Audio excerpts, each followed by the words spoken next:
والحمد للہ رب العالمین۔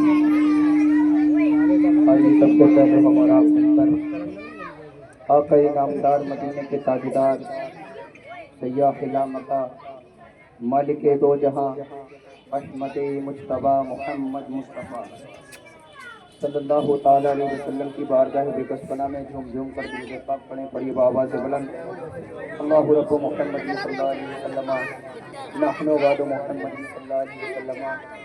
صلو علیہ صلاۃ و سلام علیک یا رسول اللہ صلی اللہ تعالیٰ علیہ وسلم۔ سرکار اعلیٰ حضرت عظیم البرکت الشاہ امام احمد رضا کا فاضل بریلوی کیا ہی خوب فرماتے ہیں کہ وسعتیں دی ہیں خدا نے دامن محبوب کو، وسعتیں دی ہیں خدا نے دامن محبوب کو، جرم کھلتے جائیں گے اور وہ چھپاتے جائیں گے، جرم کھلتے جائیں گے اور وہ چھپاتے جائیں گے۔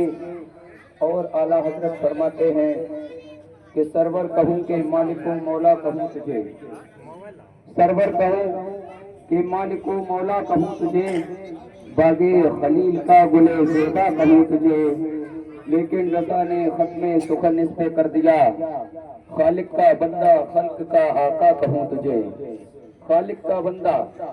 خلق کا آقا کہوں تجھے۔ اور اعلیٰ حضرت فرماتے ہیں اور کوئی غیب کیا تم سے نہا ہو بھلا، اور کوئی غیب کیا تم سے نہا ہو بھلا، ارے جب نہ خدا ہی چھپا تم پہ کروڑوں درود، جب نہ خدا ہی چھپا تم پہ کروڑوں درود۔ حضرات محترم، اعلیٰ حضرت نے یہ کیوں فرمایا اور کوئی غیب کیا تم سے نہا ہو بھلا، جب نہ خدا ہی چھپا تم پہ کروڑوں درود۔ حضرات محترم، اور شاعر اسلام لکھتا ہے کہ غمزدوں کے لیے رحمت مصطفیٰ، غمزدوں کے لیے رحمت مصطفیٰ وہ سمندر ہے جس کا کنارہ نہیں، وہ سمندر ہے جس کا کنارہ نہیں، اور حشر کے دن بھی وہ سب کے کام آئیں گے، حشر کے دن بھی وہ سب کے کام آئیں گے، ارے کون ہے جس نے ان کو پکارا نہیں، حشر کے دن بھی وہ سب کے کام آئیں گے، کون ہے جس نے ان کو پکارا نہیں۔ اور شاہد اس پہ ہوا ہے کلام خدا، شاہد اس پہ ہوا ہے کلام خدا، مصطفیٰ کی رضا ہے خدا کی رضا، شاہد اس پہ ہوا ہے کلام خدا، مصطفیٰ کی رضا ہے خدا کی رضا۔ اور رب نے محبوب سے اپنے فرما دیا،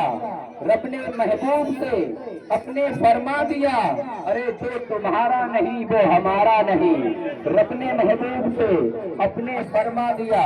جو تمہارا نہیں وہ ہمارا نہیں۔ اور شاعر آگے لکھتا ہے کہ کیا گھڑی ہوگی محشر میں سب انبیاء، کیا گھڑی ہوگی محشر میں سب انبیاء، امتوں کو نہ دیں گے کوئی آسرا، کیا گھڑی ہوگی محشر میں سب انبیاء، امتوں کو نہ دیں گے کوئی آسرا، اور ہوگی سب کی زباں پر یہی ایک صدا، مصطفیٰ کے سوا کوئی چارہ نہیں، مصطفیٰ کے سوا کوئی چارہ نہیں۔ حضرات محترم، اور منتظر چشم رحمت کے شاہ گدا، منتظر چشم رحمت کے شاہ گدا، بے بہا ان کا فیضان چود صفا، اور در پہ آئے سوالی نہ جھولی بھرے، در پہ آئے سوالی نہ جھولی بھرے، دستے سرکار کو یہ گوارا نہیں، دستے سرکار کو یہ گوارا نہیں۔ حضرات محترم، اعلیٰ حضرت نے فرمایا اور کوئی غیب کیا تم سے نیا ہو بلا، ارے جب نہ ہوتا ہی چھپا تم پہ کروڑوں درود۔ حضرات محترم اس دنیا کے اندر، اس دور حاضر کے اندر کیا ہوتا ہے کہ حضرات محترم اس دنیا میں جب پروردگار عالم نے حضرت آدم علیہ السلام کو بھیجا، اور بھیجنے کے بعد کیا ہوتا ہے، حضرت آدم علیہ السلام نے اپنی قوم میں یہ اعلان کر دیا کہ اے لوگوں، پروردگار عالم ایک ہے، وہی عبادت کے لائق ہے، اسی کی عبادت کرو،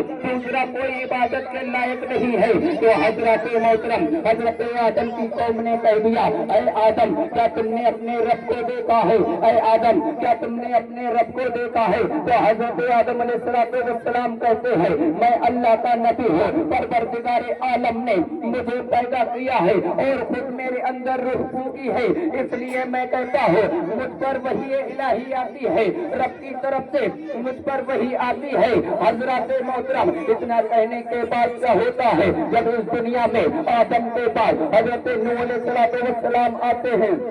اور آنے کے بعد اپنی قوم میں یہ اعلان کر دیتے ہیں، اے لوگوں، پروردگار عالم ایک ہے، پروردگار عالم کی عبادت کرو، وہی عبادت کے لائق ہے، دوسرا کوئی عبادت کے لائق نہیں ہے۔ اب حضرات محترم حضرت نوح کی قوم نے بھی یہی اعتراض کھڑا کر دیا اور کہنے لگے، اے لوگ کیا تم نے اپنے رب کو دیکھا ہے؟ حضرات محترم حضرت نوح علیہ السلام کہتے ہیں، نہیں، میں نے اپنے رب کو دیکھا نہیں، میں نے اپنے رب کو سنا ہے، مجھ پر وحی الہی آتی ہے، میری خبر مصدقہ ہے۔ حضرات محترم اس کے بعد حضرت ابراہیم علیہ السلام آتے ہیں، آنے کے بعد اپنی قوم میں یہ اعلان کرتے ہیں، اے لوگوں، پروردگار عالم ایک ہے، وہی عبادت کے لائق ہے، دوسرا کوئی عبادت کے لائق نہیں ہے، اسی کی عبادت کرو۔ تو آپ کی قوم نے بھی یہی اعتراض کھڑا کر دیا کہ اے ابراہیم کیا تم نے اپنے رب کو دیکھا ہے؟ تو حضرت ابراہیم علیہ السلام کہتے ہیں، نہیں،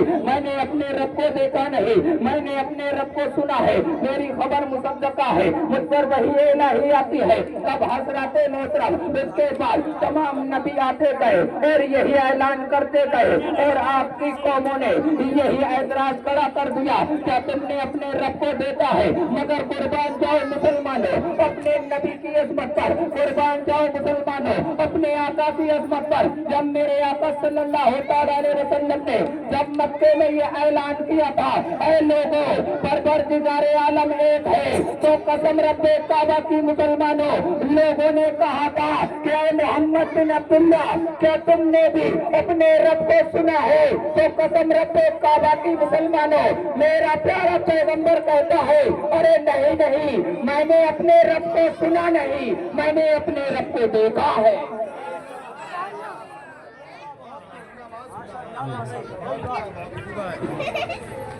کہ میں نے اپنے رب کو سنا نہیں، میں نے اپنے رب کو دیکھا ہے، قسم رب کعبہ کی مسلمانوں۔ اسی لیے تو اعلیٰ حضرت نے فرمایا، اور کوئی غیب کیا تم سے نہا ہو بھلا، ارے جب نہ ہوتا ہی چھپا تم پہ کروڑوں درود۔ حضرات محترم آج ہم اس محفل کو سجائے ہوئے بیٹھے ہیں، قسم خدا کی مسلمانوں یہ وہ محفل ہے جس کی عظمت کا کوئی ٹھکانہ نہیں ہے، اس لیے کہ یہ محفل وہ ہے جہاں پر میلاد مصطفیٰ ہوتا ہے، جہاں پر ذکر رسول ہوا کرتا ہے، قسم رب کعبہ کی مسلمان ہے، وہاں پر رب کی رحمتیں برسا کرتی ہے، وہاں پر رب کی رحمت نازل ہوا کرتی ہے۔ یہ وہ محفل ہے کہ شاعر کہتا ہے، تیرے کردار سے بڑھ کر کوئی کردار نہیں ہے، ارے جنگ بھی جیت لی ہاتھ میں تلوار نہیں ہے، اور بزم سرکار میں تم چاہو جدھر سے آؤ، یہ وہ جنت ہے جس کی کوئی دیوار نہیں ہے۔ یہ وہ جنت ہے جس کی کوئی دیوار نہیں ہے۔ اب حضرات محترم میرے اعلیٰ حضرت نے فرمایا کہ وسعتیں دی ہیں خدا نے دامن محبوب کو، ارے جرم کھلتے جائیں گے اور وہ چھپاتے جائیں گے۔ اب یہ اعلیٰ حضرت نے کیوں فرمایا؟ کیونکہ میرے آقا صلی اللہ تعالی علیہ وسلم نے ارشاد فرمایا کہ میری گناہگار امت میدان محشر میں میرے دامن میں سما جائے گی۔ کچھ لوگ اعتراض کھڑا کرتے ہیں کہ نبی کی امت میں، نبی کے دامن میں یہ گناہگار امت کیسے سما سکتی ہے؟